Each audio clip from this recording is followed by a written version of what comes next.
നമസ്കാരം. Raf talk ഫുട്ബോളിലേക്ക് അവർക്കും സ്വാഗതം. FC ബാഴ്സലോണ യുവേഫ ചാമ്പ്യൻസ് ലീഗിൻ്റെ ക്വാർട്ടർ ഫൈനലിൽ PSG പരാജയപ്പെട്ട് പുറത്തായിരിക്കുന്നു. ബാഴ്സലോണ ആദ്യ പാദത്തിൽ പാരീസിൽ പോയി ജയിച്ചിരുന്നെങ്കിൽ ബാഴ്സലോണ നഗരത്തിലിട്ട് ബാഴ്സലോണയെ തകർത്ത് PSG UCLൻ്റെ സെമിയിലേക്ക് കടന്നിരിക്കുന്നു. 1-4 ബാഴ്സലോണയിലെ ബാഴ്സയെ അവർ വീഴ്ത്തിയത്. അഗ്രിഗേറ്റ് 4-6 വിജയമാണിപ്പോൾ PSG നേടിയിരിക്കുന്നത്. മത്സരത്തിൽ PSG കിലിയൻ എംബാപ്പെ 2 ഗോളുകൾ നേടിയപ്പോൾ ഒസ്മാൻ ഡെംബലെ, വിറ്റീഞ്ഞ എന്നിവർ ഓരോ ഗോളുകൾ കണ്ടെത്തി. റാഫീഞ്ഞയാണ് ബാഴ്സലോണയുടെ ഗോൾ കണ്ടെത്തിയിരുന്നത്. അറൗഹോക്ക് 29ാമത്തെ മിനിറ്റിൽ ലഭിച്ച റെഡ് കാർഡ് ബാഴ്സലോണയുടെ പ്ലാനുകൾ ആകെ തകിടം മറിക്കുകയായിരുന്നു. അവിടെ അവർ കളി കൈവിട്ടു എന്നതാണ് യാഥാർത്ഥ്യം.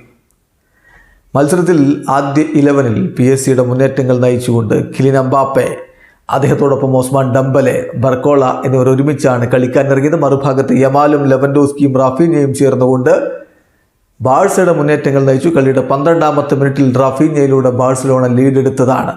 പക്ഷേ 29ാമത്തെ മിനിറ്റിൽ അറൗഹോക്ക് ലഭിച്ച റെഡ് കാർഡ് കാര്യങ്ങളാകെ മാറ്റിമറിച്ചു. 40ാമത്തെ മിനിറ്റിൽ ഒസ്മാൻ ഡെംബലയിലൂടെ PSG ഒരു ഗോൾ മടക്കുന്നു. ഇടവേള സമയത്ത് 1-1 സമനില. രണ്ടാം പകുതിയിൽ 54ാമത്തെ മിനിറ്റിൽ കിടിലൻ ഗോളിലൂടെ വിറ്റീഞ്ഞ PSG ലീഡ് നേടിക്കൊടുക്കുന്നു. പിന്നെ 61ാമത്തെ മിനിറ്റിൽ ലഭിച്ച പെനാൽറ്റി കിലിയൻ എംബാപ്പെ ഗോളാക്കി മാറ്റിയതോടുകൂടി അവർ മുന്നോട്ട് കടക്കുന്ന കാഴ്ചയാണ് നമ്മൾ കണ്ടത്. അഗ്രിഗേറ്റിൽ അവർ കാര്യങ്ങൾ അനുകൂലമാക്കി തീർക്കുന്നു. ഒടുവിൽ 89ാമത്തെ മിനിറ്റിലെ എംബാപ്പയുടെ ഗോൾ വന്നതോടെ 4-6 അഗ്രിഗേറ്റിൽ വിജയിച്ചുകൊണ്ട് തന്നെ PSG യുവേഫ ചാമ്പ്യൻസ് ലീഗിൻ്റെ സെമി ഫൈനലിലേക്ക് പോയിരിക്കുന്നു. ബാഴ്സലോണയുടെ ആ ഒരു ഡ്രീം റൺ, ഈ ഒരു ചാവിയുടെ ആ ഒരു പ്രഖ്യാപനം വന്നല്ലോ, താൻ ഇനി ബാഴ്സലോണയുടെ പരിശീലക സ്ഥാനത്ത് ഈ സീസൺ അവസാനം വരെ ഉണ്ടാവുകയുള്ളൂ എന്നുള്ളത്.